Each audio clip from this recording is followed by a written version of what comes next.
Hello दोस्तों, जब से फर्स्ट ग्रेड 2018 का व्याख्याता का पेपर हुआ है तभी से पेपर में कुछ विवादास्पद प्रश्नों के बारे में सोशल मीडिया और अन्य स्रोतों से ऐसा डाउट जताया जा रहा है कि इसका उत्तर क्या होगा, उसका उत्तर क्या होगा।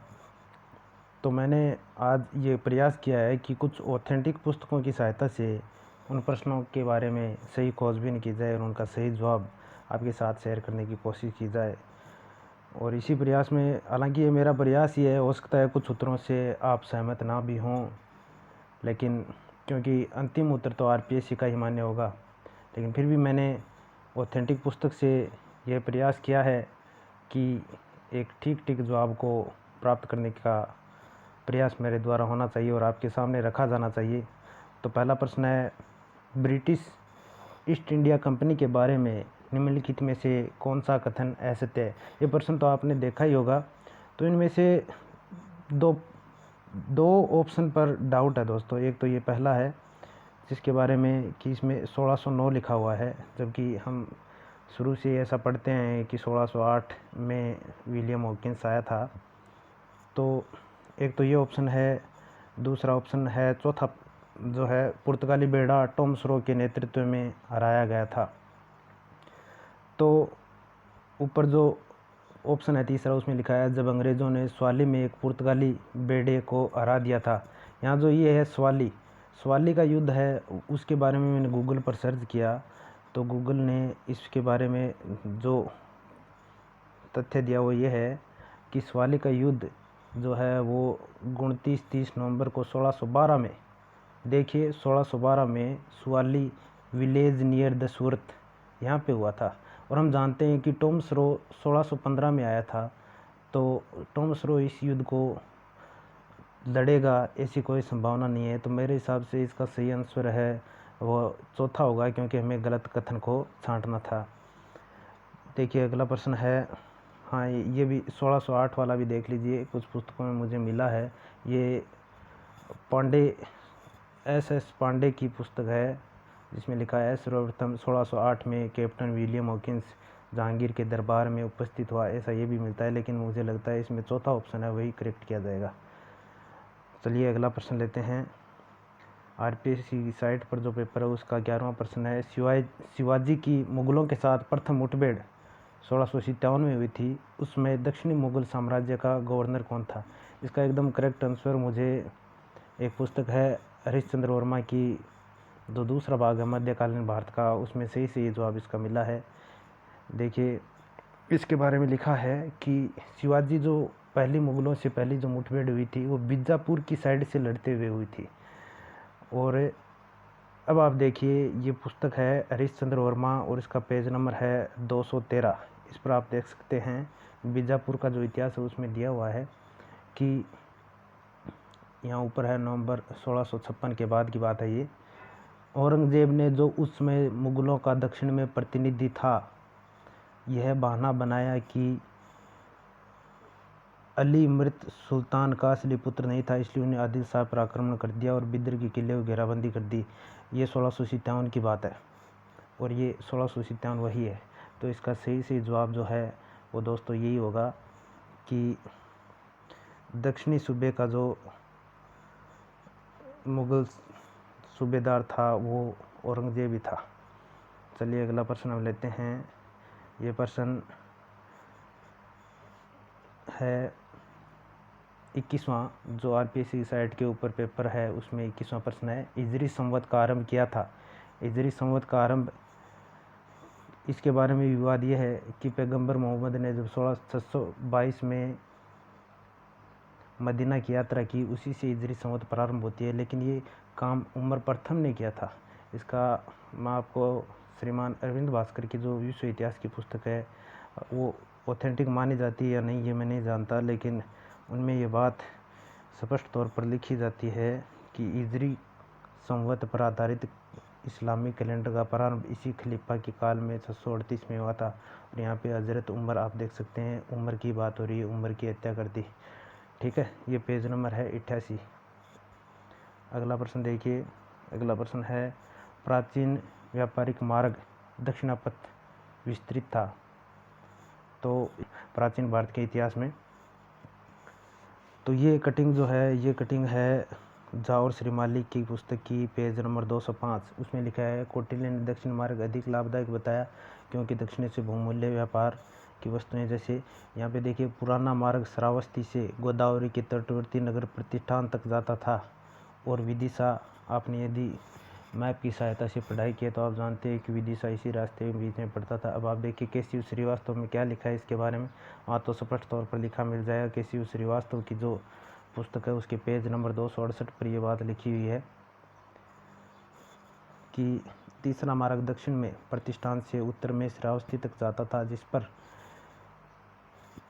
माहिष्मती, उज्जैन, विदिशा आदि नगर उपस्थित थे। ठीक है, इसी की बात करनी थी। तो इसका सही जवाब जो है वो होगा दक्षिणापथ का विदिशा से प्रतिष्ठान, ये सही जवाब होगा दोस्तों। चलिए अगला प्रश्न लेते हैं हम। आरपीएससी का जो साइड पे पेपर है उस पर ये प्रश्न है 36वां। विद्वान जो हर्षवर्धन के दरबार में नहीं था, यहाँ पे बाकी सारे उपस्थित थे। मयूर शर्मन के बारे में झा और श्रीमाली में क्या लिखा हुआ मिलता है मैं आपको दिखाऊंगा। मयूर शर्मन के बारे में झा और श्रीमाली जो पुस्तक है उसके पेज नंबर 305 पर देखिए, मयूर शर्मन नामक एक ब्राह्मण अपने गुरु के साथ वेदों का अध्ययन करने, शिक्षा प्राप्त करने कांची गया था, परंतु वहाँ एक अश्वारोही सैनिक से झगड़ा हो गया। हो जाने पर वह गुरुकुलावास बढ़ा। इसने विजयों के उपलक्ष्य में 18 अश्वमेध यज्ञ किए। तो ये मयूर शर्मन किसी भी तरह से ये पल्लव काल से संबंधित है और हर्षवर्धन से इसका कोई ताल्लुकात नहीं था। ये साइट पर एक और प्रश्न है, मध्यकालीन भारत का निम्न में से कौन सा शहर मुगल काल में एक महत्वपूर्ण व्यापारिक केंद्र नहीं था। मैंने इसके लिए मध्यकालीन इतिहास की जो पुस्तक है हरिश्चंद्र वर्मा का भाग 2 है उसकी सहायता ली है। और इसमें मुझे एक व्यापार के बारे में जो शुरुआती जो पेज है उसी पर पेज नंबर 458 पर ये बात, ये जो व्यापारिक नगर है उनका उल्लेख है। इसमें आगरा है, लाहौर है और अहमदाबाद है, लेकिन गोलकुंडा भी है, लेकिन कहीं भी बुरहानपुर का उल्लेख नहीं है। तो हो सकता है इसका उत्तर आप कुछ और माने, लेकिन मेरे हिसाब से इसका उत्तर बुरहानपुर ही माना जाएगा। ठीक है दोस्तों, देखिए अगला प्रश्न हम लेते हैं। आरपीएससी की साइट पर जो पेपर था उसका प्रश्न नंबर है 53। केशव चंद्र सेन उनके समर्थकों ने 1866 में कौन सा समाज बनाया। तो हमें बताना है कि 1866 में कौन सा समाज बनाया। इसके बारे में बाकी चीज़ें को छोड़कर सिर्फ 2 ऑप्शन पर डाउट रहता है, लेकिन इसके लिए मैंने 12वीं की जो इतिहास की पुस्तक है उसका सहारा लिया। उस पुस्तक में ये कटिंग थोड़ा धुंधला ज़रूर है लेकिन हम पढ़ सकते हैं। इसमें साफ लिखा है, ब्रह्म समाज 2 भागों में बंट गया। देवेंद्रनाथ टैगोर का समाज आदि ब्रह्म समाज तथा केशव चंद्र सेन का समाज भारत का ब्रह्म समाज भारतीय ब्रह्म समाज कहलाया। इसके अलावा यूपी LDA UDA का जो पेपर हुआ था उसमें भी ये प्रश्न पूछा गया था और इसमें इसका उत्तर आप देख सकते हैं, केशव चंद्र सेन को ही सही माना गया भारतीय ब्रह्म समाज के बारे में। तो मेरे हिसाब से इसका सही उत्तर है आरपीएससी भी यही मानेगी, क्योंकि पहली बात तो क्योंकि जो व्याख्याता बनेंगे वो 12वीं की पुस्तक ही पढ़ाएंगे और उसमें जो लिखा है वो तो हर हालत में उन्हें सही मानना ही होगा। अगला प्रश्न है पेपर में 53वां प्रश्न है। इसमें लिखा है, भारत सरकार अधिनियम 1919 महत्वपूर्ण है क्योंकि उसने शुरू किया। हालांकि इसने देखिए इसमें प्रांतीय स्वायत्ता 1935 के अधिनियम में शुरू हुई थी, लेकिन द्वैध शासन यहाँ शुरू हुआ था। केंद्र और प्रांतीय सरकारों के विषय में विभाजन भी हुआ था। लेकिन बात ये पूछता है कि महत्वपूर्ण क्यों है ये बात पूछी गई है। तो इसके बारे में मैंने यशपाल ग्रोवर की पुस्तक जो मध्य आधुनिक भारत में एक महत्वपूर्ण भूमिका अदा करती है उस पुस्तक की कटिंग मैंने ली है। पेज नंबर है 398, आप देख सकते हैं। इसमें लिखा है, इस अधिनियम का सबसे महत्वपूर्ण भाग प्रांतों में दोहरे शासन का आरंभ करना था। ये प्रांतों में दोहरा शासन जो है वो कैसे आया, पहले केंद्र और प्रांतों का विभाजन हुआ, फिर प्रांतों के जो विषय थे उनको हस्तांतरित और आरक्षित विषय में विभाजित किया गया। इसी की बात यहाँ पे दोहरे शासन के रूप में की जा रही है। तो इसका सही जवाब इस पुस्तक के अनुसार, एक और इससे पीछे वाला पेज भी उपलब्ध है, 395 नंबर पेज, उस पर भी यही बात लिखी हुई है कि एक्ट 1919 के एक्ट में सबसे महत्वपूर्ण परिवर्तन प्रांतीय प्रशासन में आया। और प्रांतीय प्रशासन में क्या आया? दोहरा शासन या द्वैध शासन, डायआर्की। ये देखिए यहाँ पे इंग्लिश का शब्द डायआर्की भी दिया है, जो आपके प्रश्न पत्र में एज इट इज दिया हुआ है। अगला प्रश्न है 63वां प्रश्न, ये भी काफ़ी विवादास्पद प्रश्न है। अंग्रेज सैनिकों और उपनिवेशकों के मध्य कौन सा युद्ध 17 जून 1775 को लड़ा गया? मैंने इसके बारे में बहुत सारी पुस्तकें खंगाली, लेकिन मुझे कहीं भी इसके बारे में ठीक जवाब नहीं मिला। इसके बारे में जो दो ऑप्शन सही हो सकते हैं, एक तो बंकर हिल का युद्ध, दूसरा है चार्ल्सटन का युद्ध। क्योंकि साराटोगा का युद्ध हम जानते हैं यहाँ नहीं हुआ था, और ना ही लेक्सिंगटन की लड़ाइयाँ हुई थी यहाँ पर। तो देखिए इसका सही जवाब जो है हम जानने की कोशिश करते हैं। मैंने गूगल पर इसका सर्च किया, हालांकि मैं जानता हूँ गूगल कोई ऑथेंटिक नहीं है, लेकिन फिर भी एक उत्तर तक पहुँचने की कोशिश मेरे द्वारा की गई है। मैंने उस पर सर्च किया 17 जून 1775। तो देखिए इसमें दो चीज़ें आई। पहली है बंकर हिल की लड़ाई 17 जून 1775, और अगला जो ऑप्शन आया वो है 17 जून 1775 को चार्ल्सटन का युद्ध। तो देखिए दोनों ही, दरअसल मैंने और ज़्यादा गहराई में जाने की कोशिश की है। और यहाँ देखिए दोबारा बैटल ऑफ चार्ल्सटन 17 जून 1775 आप देख सकते हैं। और गहराई में जाने की कोशिश की तो मैंने पाया कि ये जो है एक इस प्रकार का प्रोग्राम था जिसमें ये ऐसी लड़ाई थी, प्रोग्राम क्या होगा, लड़ाई थी जिसमें जैसे अपने अरावली की पहाड़ियाँ हैं, अरावली की पहाड़ियों के अंदर बहुत सारी पहाड़ियाँ हैं, तो बंकर हिल की बहुत सारी पहाड़ियाँ हैं, उसमें एक पर्टिकुलर पहाड़ी है चार्ल्सटन के नज़दीक, ब्रीड्स हिल, उसके ऊपर ये युद्ध लड़ा गया था।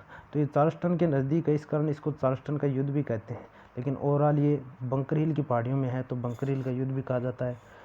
तो मेरे हिसाब से ये 60% तो बंकर हिल के ऑप्शन को ही सही मानना चाहिए।